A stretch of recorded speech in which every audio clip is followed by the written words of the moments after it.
If you're looking for an epic adventure completely unlike anything else you've ever seen, you've got to check out the Sunshine Coast Trail.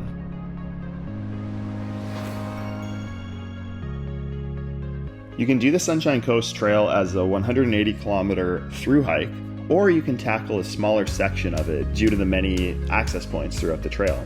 Now, the three most popular sections are Sarah Point to Powell River, a quieter section that takes you along a meandering coastal trail with some really great campsites and amazing views of Desolation Sound and Powell Lake. Powell River to Lang Bay, tons of elevation gain, and you're likely to encounter a little more traffic on the trail, but well worth it for some of the best views on the entire trail. And Lang Bay to Saltery Bay. The southern part of the trail is a little shorter and has a little bit of everything. So I got my first taste of the SCT last spring. I did a 2-night trip through Rainy Day Lake and Mount Trubridge. I fell in love with the Sunshine Coast and I knew I had to come back soon. And I'm so glad I did. I planned a 6-day hike starting at Powell River and finishing at Lang Bay. Coming from Vancouver, I took the earliest ferry from Horseshoe Bay to Langdale, drove up the beautiful Sunshine Coast, and then ferried across from Earl's Cove to Saltery Bay. I parked my car at Lang Bay Community Hall and took a public transit up to Powell River. I'll put the details of this plan in the description if you're interested to see it. As I approached the trailhead, I was a bit surprised to find that the trail actually started at a public beach. The path wound along the coast for a few kilometers before it came to Tony's Point. A really nice spot, though not nearly as remote as I had imagined. Since it's just across the bay from the public beach, there are noises and the occasional motorboat driving by. I enjoyed a nice meal here before deciding to carry on to the next site at Inland Lake. Now, the trail was really pretty, and as you approach Inland Lake, you'll enjoy some fast kilometers as you round the lake on the south side. I was getting pretty tired by this point, and I was dismayed to see that the Inland Lake campsite was actually a full-on public campground, not what I was looking for. So I grit my teeth and decided to continue on to Anthony Lake Island Hut, crossed the footbridge, and immediately knew that I was going to love this campsite. There is a hut and 2 or 3 other campsites along the western shore, right along the water. After dinner, I enjoyed a much-needed swim as the sun was coming down. The water was clear and cool. Perfect way to wrap up my first day on the trail. The next morning, I enjoyed one last look before heading out towards Confederation Lake.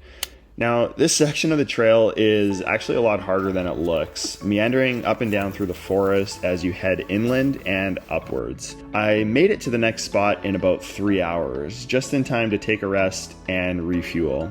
I enjoyed the stunning view there at Confederation Lake, and man, I gotta tell you, this lake was really cool. Now, after Confederation Lake, the trail continues up, giving you some really nice views towards Tin Hat Mountain along the way. Then eventually it takes you all the way back down as you arrive at Fiddlehead Landing. Now, this campsite is pretty cool, giving you a nice view out towards Powell Lake. There are homes and cottages all along the lake. Seems like a really nice place to live, actually. Now, there's no room for tents here, so I bunked up in the hut and called it a night pretty early, preparing myself for the big climb I had in store for me the next day up to Tin Hat Mountain. The third day was overcast and a little rainy, pretty much all day. Despite the elevation gain, most of the day felt quite peaceful as the trail took me through a series of quiet forest paths. I was carrying 5 liters of water with me, which added an extra 11 pounds to my load. I didn't really start feeling it until I hit the ATV trails near the top. As I climbed the final ascent to Tin Hat, I was literally climbing through a rain cloud. I imagine some of the views on the way up must have been spectacular, but all I could see was white. I arrived at the top drenched and exhausted, and the view didn't improve, just white, cold, and wet. So I decided to wait. And then finally, at around 5 p.m. the next day, the clouds lifted. And for a few brief moments, it gave me enough time to rush out and drink in my first view from Tin Hat Mountain. Now, if you make it to Tin Hat, I'd highly recommend going for a hike up to the summit around sunrise. and I'd suggest going at sunset as well. I went for both, and I gotta say, this was one of the best views I've ever seen in my life. The clouds bring an oddly unique breath of life into the picturesque backdrop of lakes, islands, mountains, and sky, giving you your own unique vantage of the amazing view before you. Definitely don't miss it. My fifth morning, I waved goodbye to the majestic Tin Hat as I set out for Walt Hill. I'd lost the day and I had a lot of ground to cover to get back on track. I took the shortcut down Tin Hat, which I found to be quite bland as the route was mainly along 4x4 trails until I finally made it back down into the forest. After pushing my fresh legs as hard as they could go, I made it to Elk Lake a little before noon. Now, Elk Lake is really pretty. It's like a little oasis in the vastness of the mountains and forest that surround it. I stopped for a much needed lunch and a refreshing dip in the cool water. Now, if I wasn't behind schedule, this would have been a really excellent place to spend a night. But I continued on, beginning to climb up Walt Hill and started to feel a little gassed. But as I forced myself to go on, I was reinvigorated as the view began to open up again and reveal yet another incredible landscape for me to behold. I was able to set up my tent on a pad overlooking what is a close second from my favorite view on the whole trail. To the north, Lois Lake and Horseshoe Lake stretching back into the endless mountain ranges and cloudy peaks. To the east and stretching to the south, the rest of the Sunshine Coast, and the mountainous Nelson Island looming just across the strait at Saltery Bay. Couldn't think of a better spot to spend my last night on this SCT. I woke up just in time to witness yet another stunning sunrise. While Tin Hat may have been slightly more magnificent, I certainly felt a lot closer to the view at Walt Hill. Waking up in places like this is the reason I do hikes like this. And as I took in the sunrise, I felt fulfilled and ready to continue my journey back home.